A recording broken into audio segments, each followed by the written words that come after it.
Hello, welcome to Viking Views. I'm Nayla Lawrence. University of Missouri defensive lineman Michael Sam became the first NFL prospect to openly admit that he is gay. Sam opened up to his teammates about his sexual orientation before the start of last year's season, when they went 12-2, including a win in the Cotton Bowl. Viking Views' Phil Fowler has a story on how the Missouri Valley football team might handle having an openly gay player. Missouri Valley's reputation has been built off of the school's success in its sports programs, with the football team leading the way. As the winningest NAIA of all time, it's no wonder why the team was able to bring students in from all parts of the country. The Vikings have just started their off-season workouts, which means that when they're not in the classroom, they'll likely be together preparing for the fall. Like any other unit, team chemistry plays a part on how successful they can be, which raises the question, what if someone on the team came out of the closet and said they were gay? Linebacker Dominic McDonald said that his main concern would be on what his teammate does as a football player, not what he does in his personal life. If your gameplay is good and everything, that has nothing to do with me. Your sexuality is your sexuality. I have no problem with that at all. Some of the guys, like Jarrell Davis, admitted that he would be surprised to hear that about a teammate. I'd probably be shocked. I wouldn't know what to say about it, but then again, I don't hold nothing against people that are gay. As mentioned, a lot of time is spent both on and off the field. Between practice, meetings, and weights, the team becomes a unit. Strangers become teammates, and teammates become brothers. Punter Jason Maiden said that with as close as his teammates are to one another, treating a gay player differently would likely damage the team as a whole. Although he said the team would embrace him, Maiden added that a homosexual teammate could receive unwanted pressure from outside of the team. More so, I think he'd be targeted if it got out and other teams we played found out. I think he might be targeted throughout a game, throughout a season, opposing fans. Head coach Paul Trout said that there could be a possibility of some locker room issues, but said that it would be dependent on each individual. That could be a difficult one. Again, you're going to have different attitudes probably and different levels of acceptance or possibly non-acceptance among teammates, just as you have different personalities on the team. Like the University of Missouri, Valley players and coaches said that if it were to happen here, they would be willing and ready to see what the man could do as a football player. This is Phil Fowler, Viking Views. Mizzou Sam will have a chance to impress the NFL at the first scouting combine of the year on February 19th in Indianapolis. Students and faculty at Missouri Valley received an unexpected break due to the first snowstorm of the semester. Marshall received 6.5 inches of snow, causing Moval to come to a halt for 2 days. Things happen, we have to adjust, and I think that that's one of those deals. I think that, we had a big snowstorm, and we had to adjust.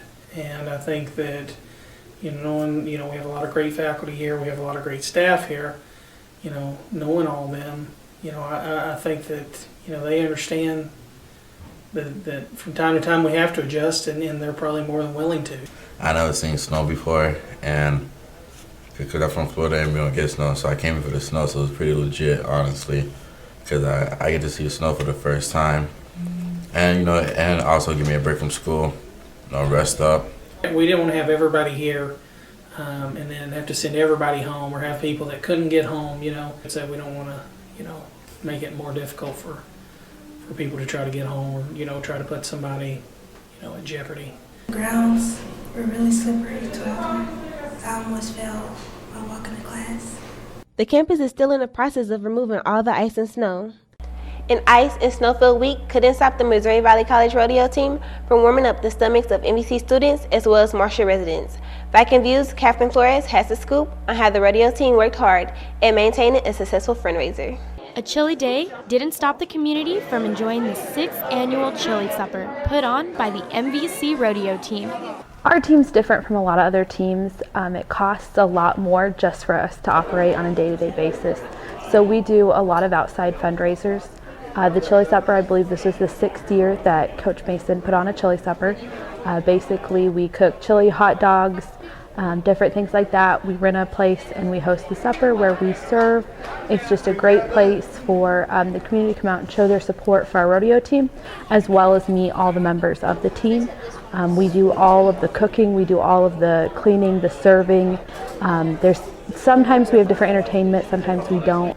But it's just a way for the community to come out and have fun with us, plus for us to raise money just to support our team. The weather decreased the number of people that attended, but the dinner was still a great success for the rodeo team. Catherine Flores, Viking Views. The rodeo team made more than $3,000 with the event. There was no excuse for Missouri Valley College students to not shop for their Valentine. As Viking Views' Janelle Garcia reports, a free ride was offered. Bad weather did not prevent lovers and friends from shopping for Valentine's Day. Students met in front of the library to depart at noon on Sunday, February 9th. I had the idea since 2 weeks pretty much, and within a week we organized everything, so it was not really hard. It's nice before Valentine's Day as well. MVC resident assistant came up with the idea for a shopping trip to the Independence Mall. Students were excited about the opportunity to travel outside of Marshall to shop and eat. This was really nice for us to get out of Marshall. It's not that much to do but schoolwork and sports, because that's basically what the school's about, education and sports. So I thought it was nice. It was snowy, but we made it here safe. I went shopping for my girlfriend. Since she didn't come, I got the opportunity to get her Valentine's Day stuff, and it was good. Went to Bath & Body Works, bought her little things, stuff like that. And just looking around, see something different. Jewelry. Yeah, it's fun. At least we know what to come get the next time we get a free ride. Yeah. Students met up at the buses to depart at 5:30. Janelle Garcia, Viking Views. Mother Nature is also playing a big role in the schedule for the Missouri Valley baseball team. With the team not being able to practice outdoors, the Vikings found other ways to get ready for the start of their season. Viking Views' Alex Misi has the story. The weather has done everything in its power to stop spring sports from getting underway. The Missouri Valley College baseball team has been practicing indoors for a majority of the spring semester. Frigid temperatures and heavy snowfall has the team's outdoor facility unusable. With limited outdoor practices in previous years, the team still manages to play tough in their openers. Well, I would like to say, looking back on last year, we were able to practice outside one time prior to our first ball games, and we played extremely well. With a variety of indoor practices, the team is doing all that they can to be ready for their season opener on February 15th. After a disappointing season in 2013, the Missouri Valley Vikings have a different plan in mind this year. The team has been working hard since the second day of the spring semester, having 6 a.m. weights, cage work, and defensive practices. The Vikings are trying to stay focused despite not being able to practice outside. With all the work the team is putting in this year, Coach John McEachern has big goals for his guys. Pretty much we want to improve on last year's record, which is very simply put. But we have a goal this year of, as a team, to go 500, and a personal goal of mine is to win 60% of our ball games. The team is bringing back a lot of experience in several positions and has solid leadership that could play a vital role to their season. An outfield with plenty of depth seems to be the strong point for the team. Strongest point, I would definitely have to say the outfield. Even though I play the outfield, we just have a lot of depth, a lot of guys that can hit, a lot of guys that can throw, a lot of guys that can run. Coach is going to have a lot of options. The Vikings' first pitch of the year is set for February 15th at Indian Foothills Park. It's Alex Misi reporting for Viking Views. Weather permitting, the Vikings will start their season Saturday, February 15th with a doubleheader against St. Mary's University. Cheerleading and dance are getting started with their seasons. Viking Views' James O'Sullivan has a story on how their first competition went. Missouri Valley College hosted the first ever MVC Cupid on February 8th. The cheerleaders came away with the first place victory while the dance team came in second. The other cheer teams that competed were Graceland, Missouri Baptist, and Central Methodist. The other dance teams were Central Methodist and Baker. Leader Morgan McCrary says what the team might change in the routine for next week. I think we're going to change our pyramid a little bit and make it more intense and difficult. So I think that's something we're going to have to change this week, and I think we're going to up some of our tumbling passes as well. McCrary also explains what keeps them in first a lot of the time.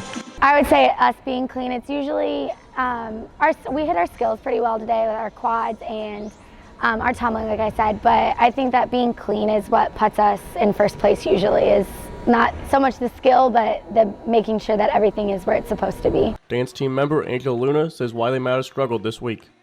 3 of our girls just learned the routine last week, so we all came together as a team and really put it together the second time on the floor. Luna also said what they will change for next week. We're going to work on our skills with our turns and our toe touches and everything, and make sure we get our height, our feet pointed, make sure the formations hit. We are really using our peripherals and everything, and I think we'll be set for next week up at Baker for the HAC conference. Cheer and dance teams will compete in the HAC championship February 15th at Baker University. I am James O'Sullivan, reporting for Viking Views. Both the cheer and dance teams are building up for nationals in April. That's Viking Views for the week. Thanks for watching. I'm Nayla Lawrence.